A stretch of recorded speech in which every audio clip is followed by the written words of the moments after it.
Hi everyone, PC Joe again, and I'm here to give you a quick start guide on how to get an AIZ mission up and running. So there's a lot more to an AIZ mission, but I'm just going to show you the basics on starting a mission and getting into the fight. So we go to play and go to multiplayer.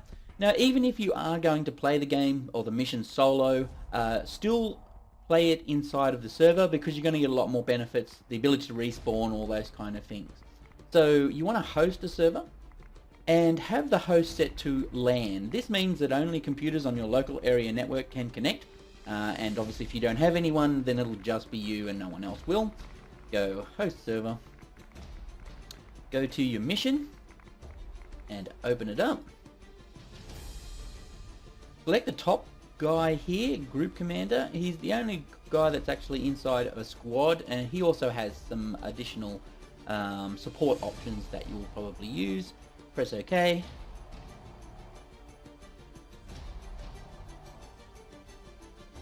Don't worry about the markers, just continue.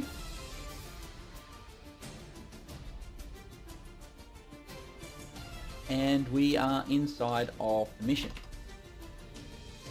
First thing I'm going to do is wait for an actual pass.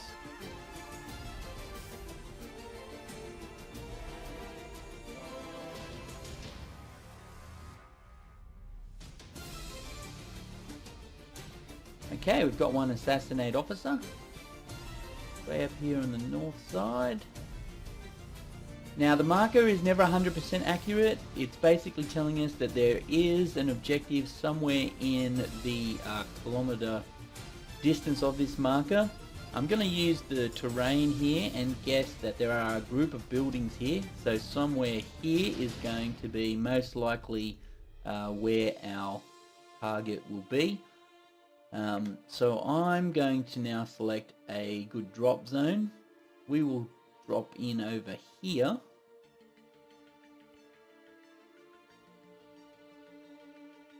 Alright, so I can't really do anything at the moment because if we look up in the top right hand side I have 0 war points, which means I can't do a great deal of anything. I'm going to come over to the board here.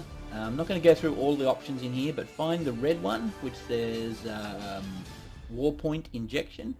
Select it and it'll grant you 1000 points. Alright, so now I can go to the virtual arsenal.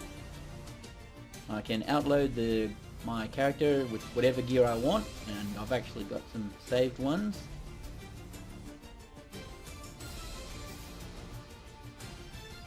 Alright, I'm going to come over to here and use the paradrop. Now this helicopter is actually not for transport in the sense we don't fly it. It's really just an avatar for us to control our paradrop location. If we look at the map, we can actually see right above us right now is a paradrop is ready. So this is the deployment area for the paradrop zone, paradrop avatar if you used it. I guess that's a bit confusing, but here's the basics. Come over to the chopper. The second option is to select a paradrop location, which is 100 war points. It's going to tell me that I need to open the map and click where I want to put my drop location. So I'm going to press continue, open the map up, and I'm going to go to that location where I thought was a good place to drop in, and then I'm just going to left click on that dot, and now we've got a marker here basically telling us that the paradrop zone will be here, and it'll be ready in about 48 seconds. Now if I want to teleport to that location to drop in, once it's ready of course, I would just select the top option, move to paradrop. In order to get my AI to follow me, I'm actually going to select them and tell them to get into the chopper. And basically what happens is the get-in process of the chopper is actually to tell the script to teleport them to the drop zone once it's ready. So once it is actually ready to drop, which is another 18 seconds, they will step out of the vehicle and then just disappear. And that's basically just telling you that they have teleported to the location. Now even though I've got a backpack on and no parachute, that's going to be okay. As soon as I teleport to the paradrop position, it will automatically put my backpack on my front and a parachute on my back so that I can safely paradrop into the area. So obviously it helps you traverse a very large distance and get straight into the fight very quickly. Alright, so my men have stepped out and they've all disappeared.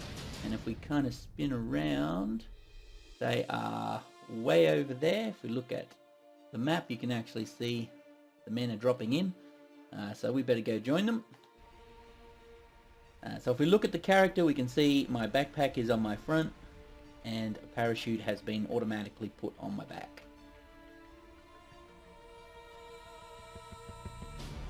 Now the paradrop location is roughly 2 kilometers up.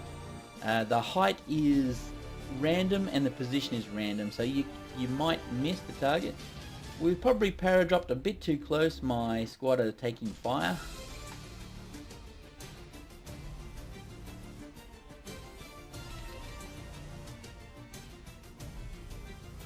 Alright, so we are in the fight. Now you probably can see up in the top right hand corner that the war points are actually slowly going up. So what happens is when you are in an AO or an area of operation, you will receive war points. For completion of the mission, you will get bonus war points for being in the area. If you're back at base, then you won't get any points. So it's important that you're out in the field fighting. Alright, so let's just cheat a little bit. I'm going to hop into Zeus, which is active, and let's see if we can zip over to, okay, mission is this way.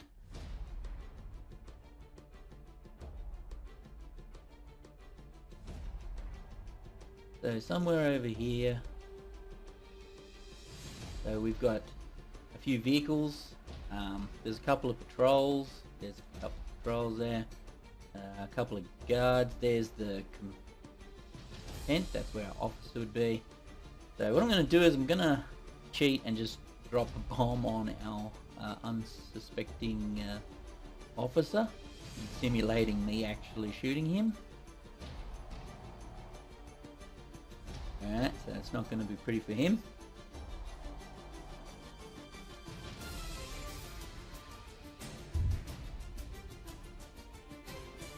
Alright, so we just completed our mission, and you can see in the bottom left it's issued out some bonuses. I actually received 2 lots of bonus, 1,000 and 500, and now my war points has gone up to 2,339. Those war points can be used for paradrops, requesting planes, tanks, vehicles of different types. You can call in airstrikes and satellite scans and all those kind of things. So war points are very helpful. They definitely help you move around the map, and that's how you kind of get in and off to the fight. So if we look at our map, a new objective has been brought in, which is to destroy our device.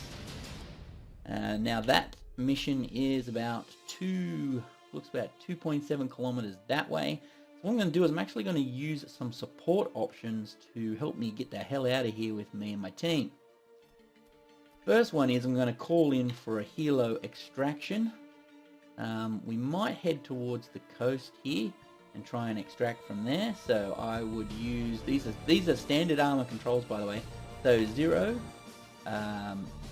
8 for support, 3 for helicopter transport, and I'll call in a Ghost Hawk. And we will start heading towards that.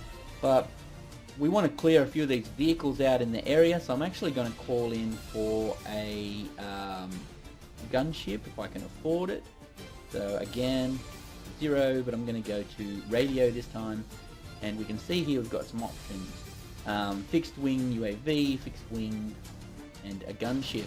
I'm actually going to call in the gunship. Hopefully it will do some damage.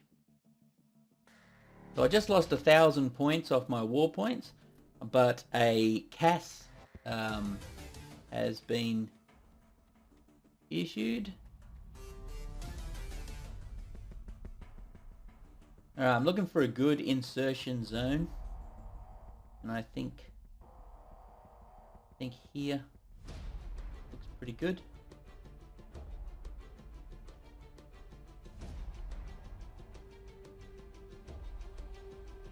Here's our transport.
And we're on the move to the next objective.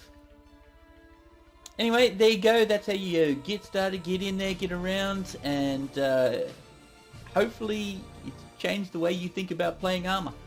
And I'll definitely have some more ones to show you how to custom build your own missions, put down resources, and even do some Special Forces Navy SEAL insertions.